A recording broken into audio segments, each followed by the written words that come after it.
বিসমিল্লাহির রহমানুর রহিম। পরম করুণাময় মহান আল্লাহর নামে শুরু। প্রিয় ভিউয়ার, তোমরা যারা আরবি ভাষা শিখতে চাও এবং আরবি ভাষা শিখে মধ্যপ্রাচ্যের দেশগুলোতে কাজের জন্য যেতে চাও, তাদের জন্য আমাদের আজকের পর্ব। তাই তোমাদের অনুরোধ করছি আজকের ভিডিওটি সম্পূর্ণ দেখার জন্য। আর তুমি যদি আমাদের চ্যানেলে নতুন হয়ে থাকো তাহলে অবশ্যই আমাদের চ্যানেলটি সাবস্ক্রাইব করে পাশে থাকা বেল আইকনটি অন করে রাখার জন্য অনুরোধ করছি। তাহলে বন্ধুরা, আর দেরি না করে চলে যাই আমাদের আজকের পর্বে। আমাদের আজকের পর্বে থাকছে আরবি বাক্য গঠন এবং সেই বাক্যের প্রত্যেকটি অংশের বাংলা অর্থ।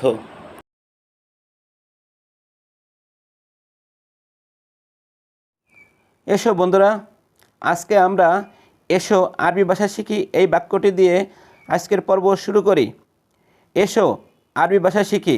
আরবি ভাষা হবে তায়েল ওয়া তায়েলুম আল-লুগাত আল-আরাবিয়া। তায়েল ওয়া তায়েলুম আল-লুগাত আল-আরাবিয়া বাংলা অর্থ হবে এসো আরবি ভাষা শিখি। বন্ধুরা, এখানে তাইল শব্দের অর্থ এসো, আরাবিয়া শব্দের অর্থ আরবি, ওয়া তায়েলুম শব্দের অর্থ ভাষা, আল-লুগাত শব্দের অর্থ শিখা। তায়েল ওয়া তায়েলুম আল-লুগাত আল-আরাবিয়া, এসো আরবি ভাষা শিখি। আরবি ভাষা শিখা খুব সহজ। আরবি ভাষা হবে তাআলাম আল-লুগাত আল-আরাবিয়াত সাহল জিদানা। তাআলাম আল-লুগাত আল-আরাবিয়াত সাহল জিদানা আরবি শব্দ, বাংলা অর্থ হবে আরবি ভাষা শিখা খুব সহজ। এখানে আরাবিয়াত শব্দের অর্থ আরবি, তাইলাম শব্দের অর্থ ভাষা, আল-লুগাত শব্দের অর্থ শিখা, জিদান শব্দের অর্থ খুব, সাহল শব্দের অর্থ সহজ। তাইলাম আল-লুগাত আল-আরাবিয়াত সাহল জিদানা বাংলা অর্থ হবে আরবি ভাষা শিখা খুব সহজ। আজ অনেক কাজ আছে। আরবি ভাষা হবে আল ইয়ম ফি ওয়াজেদ সগল। আল ইয়ম ফি ওয়াজেদ সগল বাংলা অর্থ হবে আজ অনেক কাজ আছে। এখানে আল ইয়ম শব্দের অর্থ আজ, ফি শব্দের অর্থ আছে, ওয়াজেদ শব্দের অর্থ অনেক, সগল শব্দের অর্থ কাজ। আল ইয়ম ফি ওয়াজেদ সগল আজ অনেক কাজ আছে। আগামীকাল কাজ নেই। এই বাক্যটি আরবি ভাষায় হবে বুখরা সগল মাফি। বুখরা সগল মাফি বাংলা অর্থ হবে আগামীকাল কাজ নেই। এখানে বুখরা শব্দের অর্থ আগামীকাল, সগল শব্দের অর্থ কাজ, মাফি শব্দের অর্থ নেই। বুখরা সগল মাফি আগামীকাল কাজ নেই। তুমি তাড়াতাড়ি কাজে এসো। আরবি ভাষা হবে আতাইদ লিলামল ইলহা ইজল। আতাইদ লিলামল ইলহা ইজল বাংলা অর্থ হবে তুমি তাড়াতাড়ি কাজে এসো। নামাজ শেষে আমি আসব। আরবি ভাষা হবে সাল্লি খালাস আনা ইজি। সাল্লি খালাস আনা ইজি বাংলা অর্থ হবে নামাজ শেষে আমি আসব।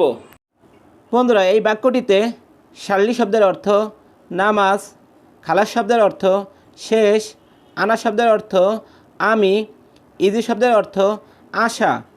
সাল্লি খালাস আনা ইজি বাংলা অর্থ হবে নামাজ শেষে আমি আসব। সে লোক কোথায়? আরবি ভাষা হবে অয়েন হুয়া নফর। অয়েন হুয়া নফর বাংলা অর্থ হবে সে লোক কোথায়। বন্ধুরা, এখানে অয়েন শব্দের অর্থ সে, হুয়া শব্দের অর্থ কোথায়, নফর শব্দের অর্থ লোক। অয়েন হুয়া নফর বাংলা অর্থ হবে সে লোক কোথায়। বন্ধুরা, আমাদের এই চ্যানেল থেকে প্রতি 2 দিন আরবি, 2 দিন ইংরেজি এবং 2 দিন কোরিয়ান ভাষা শিক্ষার ক্লাস নেওয়া হয়। এই কোম্পানি কেমন? আরবি ভাষা হবে কেইফ হাদা শরিকা। কেইফ হাদা শরিকা বাংলা অর্থ হবে এই কোম্পানি কেমন। এখানে কেইফ শব্দের অর্থ কেমন, হাদা শব্দের অর্থ এই বা এইটা, শরিকা শব্দের অর্থ কোম্পানি। কেইফ হাদা শরিকা এই কোম্পানি কেমন। এই কোম্পানি অনেক ভালো। আরবি ভাষা হবে হাদা শরিকা ওয়াজেদ জেন। হাদা শরিকা ওয়াজেদ জেন। বাংলা অর্থ হবে এই কোম্পানি অনেক ভালো। এখানে হাদা শব্দের অর্থ এই, শরিকা শব্দের অর্থ কোম্পানি, ওয়াজেদ শব্দের অর্থ অনেক, জেন শব্দের অর্থ ভালো। হাদা শরিকা ওয়াজেদ জেন। এই কোম্পানি অনেক ভালো। বন্ধুরা, আজকের পর্ব এখানে শেষ করছি। কথা হবে পরবর্তী পর্বে। সে পর্যন্ত সবাই ভালো থাকবে, সুস্থ থাকবে।